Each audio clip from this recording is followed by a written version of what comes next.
लोकतांत्रिक जनता दल के राष्ट्रीय अध्यक्ष शरद यादव राष्ट्रीय नेता माने जाते हैं और उनका वक्तव्य विभिन्न मुद्दों पर प्रायः मीडिया में आते ही रहता है। देखा जाता है कि वह मीडिया के सवालों का जवाब बड़े ही सहज तरीके से देते हैं, किंतु पूर्णिया में एक प्रेस वार्ता के दरमियान ऐसा नहीं हुआ और वे सवालों से बचते नजर आए। उन्हें महज 2-3 सवालों में ही समझ में आ गया कि मुद्दा किधर जा रहा है और उससे उठने वाले सवालों से पीछा छुड़ाने के लिए बीच प्रेस कॉन्फ्रेंस में भी वे उठकर चल दिए। दरअसल कोसी आलोक का रिपोर्टर ने पूछा था कि उनकी नज़र में देश अभी किस ओर जा रहा है। इसका तो उन्होंने अपने तरीके से जवाब दिया और दूसरा सवाल था कि पाकिस्तान को मोदी सरकार ने जिस तरह से जवाब दिया है उससे देश में एक मर्तबा फिर से मोदी मोदी हो रहा है। ऐसे में क्या उनका महागठबंधन एनडीए को कड़ी चुनौती दे पाएगा? इस सवाल को भांपते ही वे दूसरे पत्रकारों से मुखातिब हुए और कुछ देर बाद ही उन्होंने प्रेस कॉन्फ्रेंस को छोड़ दिया। ये जो रैली है या ये जो एनडीए है, यहाँ 11 करोड़ लोगों ने महागठबंधन को वोट दिया था। तो ये जो रैली हो रही है, ये गठबंधन जो है अनैतिक है। यहाँ के 11 करोड़ लोगों ने 2/3 बहुमत से यहाँ जो सरकार बनाई थी, तो कांग्रेस और आरजेडी को धक्का दे करके वहां चले गए। तो ये रैली जो है वो एक तरह से अनैतिक गठबंधन है। देश किस ओर जा रहा है सर? विकास हो रहा है सर देश में? इन्होंने वादे किए थे, एक भी वादा, इन्होंने कहा था कि स्वामीनाथन कमीशन की रिपोर्ट को लागू करेंगे।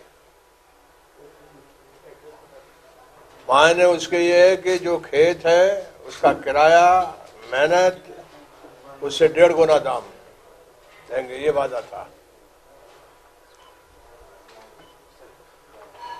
जो बड़ा एक वादा था कि हर बरस 2 करोड़ लोगों को रोजगार देंगे। आज तक 10 करोड़ लोगों को रोजगार मिल जाना था। 10 करोड़ के मायने ये है कि 50 करोड़ लोग, यानी एक आदमी के 5 परिवार को 5 फैमिली मेंबर मान लो, तो 50 करोड़ लोगों की जिंदगी में सुकून आ जाता है। दोनों को मिला दो तो भारत बन जाता है। सबका साथ सबका विकास। और जो बातें इन्होंने कही थी, एक भी 42 करार इन्होंने किए थे जनता के साथ, भारत सरकार। यहाँ की सरकार जो महागठबंधन का जो मैनिफेस्टो था, जो लोगों के सामने घोषणा पत्र था, उसको तो कोई अब सवाल ही नहीं है, क्योंकि जिनको विरोध में बैठना था उनके साथ जाकर सरकार बना ली। तो जो भारत सरकार है और चाहे वो बिहार की सरकार है, ये दोनों किसी तरह जो विकट समस्याएं हैं वो बेकारी, बेरोजगारी है। कह रहे पकौड़ा बनाओ, पकौड़ा के लिए इनकी इजाजत थोड़ी है। इन्हें तो रोजगार के लिए कहा था ना। और सर जिस आप बैठिए भाई, आप इतने दुख ने आप खड़े हो पूछ रहे। हाल में जो एयर स्ट्राइक हुई है, सेना ने जो क्या कहेंगे? मेरा यह कहना है कि जो आतंकवाद है उसके खिलाफ संपूर्ण देश एक है। आतंकवाद दुनिया का सवाल है, तो आतंकवाद की लड़ाई देश की लड़ाई है। सर, मधेपुरा से चुनाव आपका लड़ना तय माना जा रहा है, तो अभी महागठबंधन में आपकी जो स्थिति है वो निर्वाचन आयोग शायद अभी तक चुनाव चिन्ह अलाउट नहीं किया है, तो कैसे मतलब किस स्थिति में चुनाव लड़ेगा? क्या स्थिति रहेगी? महागठबंधन यहाँ जल्दी सब तय हो जाएगा। महागठबंधन चुनाव लड़ेगा सब जगह। कितने सीटों पे सर?